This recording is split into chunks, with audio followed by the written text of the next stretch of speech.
Queridos alunos, bem-vindos mais uma vez ao nosso Falando em Literatura. Conto sempre com a sua presença.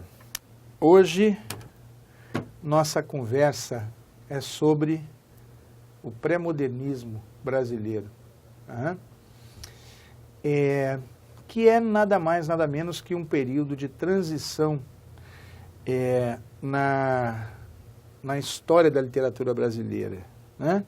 E como tal, daqui a pouco eu apareço para vocês novamente, e como tal, não é? Como um período de transição, segundo a historiografia, segundo a crítica literária, um período de mistura de influências e estilos, como seria natural, né? Se é um período de transição, haverá elementos de uma época anterior, próxima ainda, e já haverá o anúncio, né, digamos assim, o anúncio, entre aspas, de uma literatura que virá depois, certo? Então, vamos lá. Olha aí, ó. Para usar uma expressão, uma frase feita, um clichê, uma expressão consagrada, alguma coisa assim, essas expressões costumam ser vazias, mas eu acho que aqui cabe.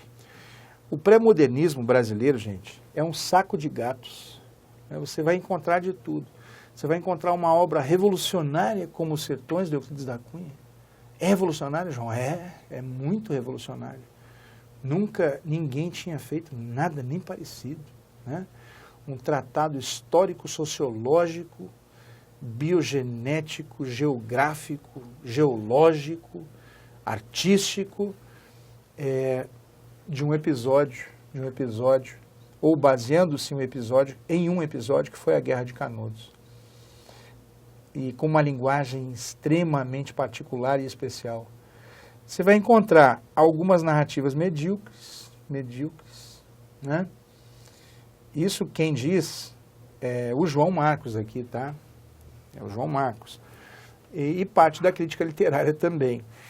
O romance Canaã, por exemplo, do Graça Aranha, né? É uma narrativa indigesta, difícil de ler, não porque a linguagem seja inacessível, porque Os Sertões também é difícil de ler. É muito difícil de ler Os Sertões, mas você vai se encantando.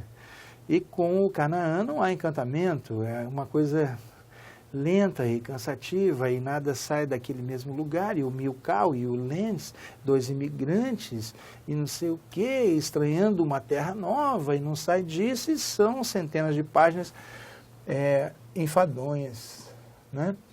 Então convivem coisas brilhantes e coisas nem tão brilhantes assim.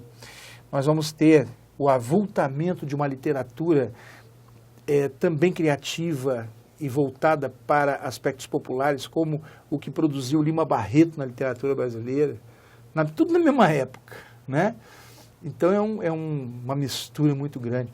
Alguns historiadores colocam o Rui Barbosa no meio desse negócio.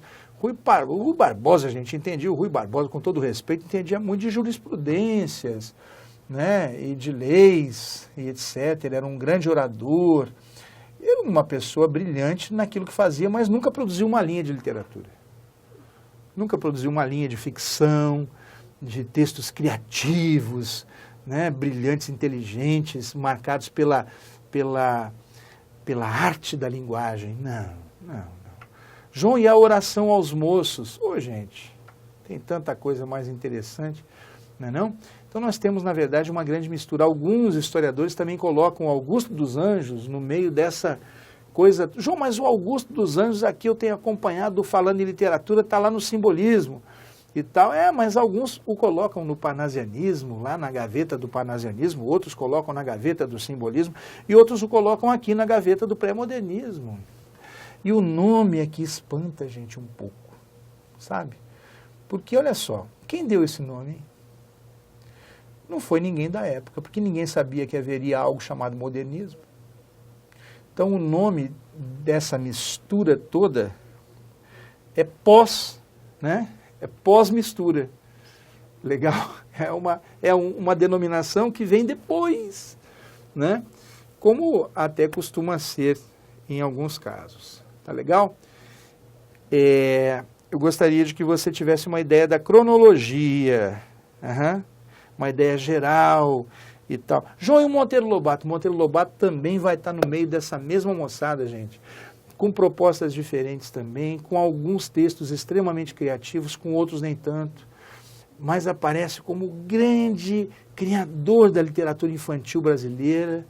Então, realmente, nós temos, nesse período da história literária brasileira, uma confluência de gêneros, uma mistura de estilos, uma coisa meio indefinível, que talvez adviesse até, não sei, não sou especialista no assunto, da questão de mudar o século.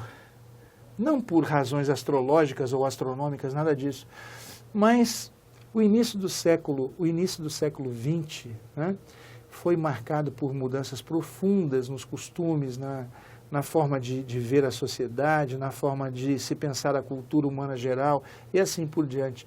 Talvez essa mistura toda advenha também da questão histórico-cultural, né, da época. Tá legal? Então, vamos ver aí, ó. Tem uma foto aí do Rio de Janeiro da época, né? Vamos ver. O pré-modernismo no Brasil. Primeiro uma cronologia aí, gente, porque de alguma forma é importante você se situar no tempo, né? Você já sabe que esses marcos são muito questionáveis, né? A gente costuma colocar um mapinha, né? Um mapinha, eu acho que a maioria de vocês que tem acompanhado Falando em Literatura já decorou, mas vamos lá. Olha lá, ó. De modo muito genérico e questionável, tá? O questionável é meu aí, tá, gente? O que se costuma denominar pré-modernismo brasileiro perpassa a nossa historiografia literária de 1902, ano de publicação da maior obra dessa época, Os Sertões de Euclides da Cunha, até 1922, ano da realização do grande evento modernista, a Semana de Arte Moderna em São Paulo, no Teatro Municipal, a segunda semana de fevereiro. Esse A com crase está certo, Johnny? Tá certo, sim. Equivale, usei linguagem formal, usei linguagem da época, equivale a dizer realizada na segunda semana de fevereiro de 1922. João, você não acha muito esquisito assim estabelecer um marco, a publicação dos Sertões? Acho, claro, por isso que eu coloquei de modo muito genérico e questionável, tá? Mas para efeitos historiográficos e cronológicos é o que se tem como datação, né? Como datação na literatura brasileira. Legal? Vamos ver aí? Vai me acompanhando aí, cara. Olha só. Trata-se de uma produção literária de transição. Vou pegar minha canetinha aqui para a gente estudar isso aqui junto. João, estou até fazendo um vestibular aí e isso cai na minha prova. Então, aproveite o Falando em Literatura para estudar. Eu estou estudando para o Enem. Opa, seja bem-vindo. Aqui, ó, produção literária de transição, em que ainda se notam elementos estéticos do realismo-naturalismo, bem como, gente, é um E, viu? Bem como é um E chique. Bem como intenções e impulsos, motivações, bem como intentos renovadores ainda meio indefinidos do ponto de vista da técnica de composição, que é importantíssima na literatura, e também de suas propostas de conteúdo, conteudísticas. Eu não gosto muito dessa palavra, mas na hora foi a que eu encontrei. Tá legal? Bacana. Guarde que se trata de um período de transição, né? Fundamental, como todos os períodos de transição, que trazem um pouco do que se fez e que de alguma forma anunciam o que virá, o que será feito. Tudo bem? Esse é um retrato, né, histórico-cronológico, né, e com algumas indicações características, né, da literatura do início do século no Brasil. Alguns autores falam em Belle Époque brasileira. Eu não entendo um negócio desse, não entra na minha cabeça. Belle Époque. Belle Époque é uma expressão que vem da cultura francesa. O cara me fala em Belle Époque, a bela época brasileira. Eu não entendo uma coisa como essa. Belle Époque brasileira. Mas, enfim, você já tem um limite, né, cronológico, já tem uma ideia do que ocorreu na literatura brasileira nessa época de transição. Beleza? Espero que você nos acompanhe sempre. Hein? É claro que nós também vamos estudar textos desses autores. Bacana?